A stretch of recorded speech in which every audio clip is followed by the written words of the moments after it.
చాలా రక్షణ ఉంది, వాళ్ళకి జీతాలు ఉన్నాయి, ఆర్థిక భద్రత ఉంది, వాళ్ళకేమో ప్రొటెక్షన్ యాక్ట్ ఉంది. ఎందుకంటే ఏ గవర్నమెంట్ ఎంప్లాయీ మీద యాక్షన్ తీసుకోవాలంటే సెక్షన్ 8 కింద నోటీస్ ఇచ్చి కానీ వాళ్ళ మీద యాక్షన్ తీసుకోవడం లేదు. అలాగే ఎంత ప్రొటెక్షన్ ఉందో మీకు తెలుసు. అలాగే లీవింగ్ అధికారులు కూడా యూఎన్సీ అధికారులు కానీ ఎవరైనా సరే గవర్నమెంట్ స్టాట్యూటరీ అధికారులు ఎవరైనా సరే వాళ్ళు ఏమైనా యాక్షన్ తీసుకుంటే వాళ్ళు కోర్టుకు వచ్చి వాళ్ళ మీద రోడ్డు మీద 2 నెలలు కానీ వాళ్ళ మీద యాక్షన్ తీసుకోవడానికి కానీ ప్రభుత్వం ప్రొటెక్షన్ ఇవ్వడానికి విధంగా రాష్ట్రాలు ఉన్నాయి.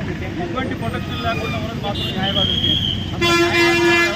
ఈ దేశంలో ఎవరికైనా అన్యాయం జరిగితే అయితే రాజ్యం కనుక అతనికి ఎవరికైనా అన్యాయం చేస్తే కనుక గవర్నమెంట్ వల్ల ఎవరైనా నష్టపోతే కనుక వ్యక్తిగతంగా ఎవరైనా బాధపడినా నష్టపోయినా ఎవరి మీదైనా ఏమైనా చర్య జరిగినా కూడా అతను రిస్క్ తీసుకొని తన ప్రాణాలు పరంగా పెట్టి అతను సంబంధం లేని విషయంలో అతను చట్టపరంగా అంటే రాజ్యాంగబద్ధంగా అతను హక్కు ద్వారా అతను ఈ కేసు అతనికి అతని ప్రాణాలకి అన్ని విధాలుగా రక్షణ లేకపోయినా కూడా న్యాయం కోసం పోరాడే ఒక గొప్ప వీరుడు అడ్వకేట్.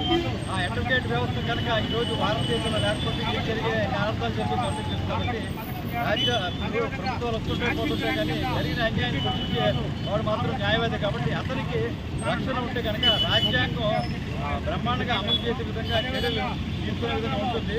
రాజ్యాంగం అమలు కావాలంటే అడ్వకేట్ ప్రొటెక్షన్ పక్కాగా ఉండాలి. కాబట్టి గత 15 సంవత్సరాలు వ్యక్తిగతంగానే కాకుండా ఐఏఎల్ కూడా డిమాండ్ చేస్తుంది. కాబట్టి అడ్వకేట్ ప్రొటెక్షన్ యాక్ట్ అనేది ఈరోజు భారతదేశంలో చాలా అవసరం. ఎందుకంటే ఈరోజు సామాజిక రక్షణ కావాలన్నా, స్త్రీలకు రక్షణ కావాలన్నా, చిన్నపిల్లలకు రక్షణ కావాలన్నా, వృద్ధులకు రక్షణ కావాలన్నా అందరూ కూడా రక్షణతో బాధ్యతగా ఉండాలన్నా అడ్వకేట్ ప్రొటెక్షన్ అవసరం. కాబట్టి దీన్ని ప్రజలు కూడా అర్థం చేసుకుని భద్రత తెలియాలనుకుంటున్నాం. ఎందుకంటే అడ్వకేట్ అనేవాడు ఇప్పుడు కూడా క్వశ్చన్ చేస్తాడు. ఇప్పుడు ప్రభుత్వాలు తప్పు చేసినా, ప్రతిపక్షాలు తప్పు చేసినా, అధికారులు తప్పు చేసినా, పోలీసులు తప్పు చేసినా క్వశ్చన్ చేస్తాడు. కాబట్టి అతను ప్రశ్నించేవాడు అతనేమో వాళ్ళ తరఫు జరుగుతున్న అన్యాయానికి అతను కోర్టు ద్వారా కానీ న్యాయం పొందే విధంగా వాళ్ళకి నిలబడతాడు. కాబట్టి మధ్యలో అతను చాలా స్ట్రాంగ్గా ఉంటాడు. కాబట్టి దీని యొక్క ప్రజెంట్ ఫ్రాంక్గా చెప్పాలంటే ఎవరికి పెద్దగా ఇష్టం ఉండదు.